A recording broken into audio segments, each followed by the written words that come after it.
اشفاق احمد فرماتے ہیں کہ ہر چیز کا صدقہ ہوتا ہے اور عقل کا صدقہ یہ ہے کہ جاہل کی بات کو برداشت کرو۔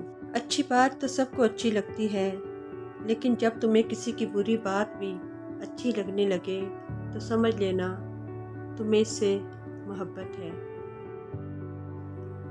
نیکیاں کرتے جاؤ اور دریا میں ڈالتے جاؤ۔ جب کبھی زندگی میں طوفان آیا تو یہی نیکیاں کشتی بن جائیں گی۔ اشفاق احمد لکھتے ہیں، ہم اللہ کو ایک مانتے ہیں مگر ہم اللہ کی ایک بھی نہیں مانتے۔ جب تم کسی میں کوئی عیب دیکھو تو اسے اپنے اندر تلاش کرو، اگر اسے اپنے اندر پاؤ تو اسے نکال دو، یہی حقیقی تبلیغ ہے۔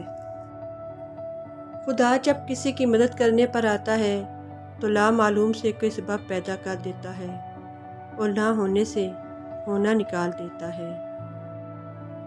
دوران گفتگو سب سے بڑی غلطی جو ہم کرتے ہیں وہ یہ ہوتی ہے کہ ہم سمجھنے کے لیے نہیں سنتے بلکہ جواب دینے کے لیے سنتے ہیں۔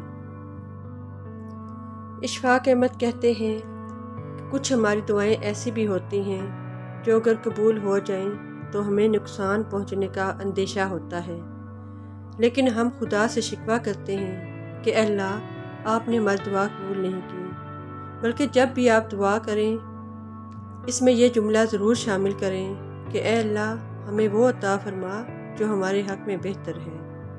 ایسا بھی ہوتا ہے بعض کا کہ خدا ہمیں پھولوں سے بھرا ہوا ٹوکرا عطا کرنے کے موڈ میں ہوتے ہیں اور ہم صرف ایک پھول کی ضد لگا کر بیٹھے ہوتے ہیں۔ اشفاق احمد فرماتے ہیں، میں نے اپنی زندگی میں چند باتیں سیکھی ہیں۔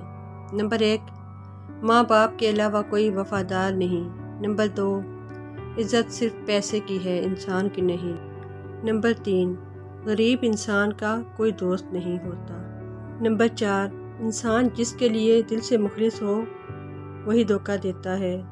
لوگ اچھی سیرت کے بجائے اچھی صورت کو ترجیح دیتے ہیں۔ ایک بات ہمیشہ یاد رکھنا، زندگی میں کبھی کسی کو دھوکہ نہ دینا۔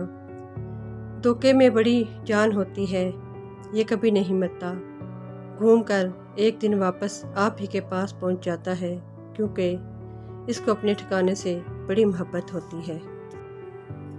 کتنا خوبصورت احساس ہے کہ ہم اللہ تعالیٰ سے اپنے دل کی بات کرتے ہیں، حالانکہ وہ سب کچھ پہلے سے جانتا ہے، لیکن پھر بھی وہ ہمیں سننا چاہتا ہے۔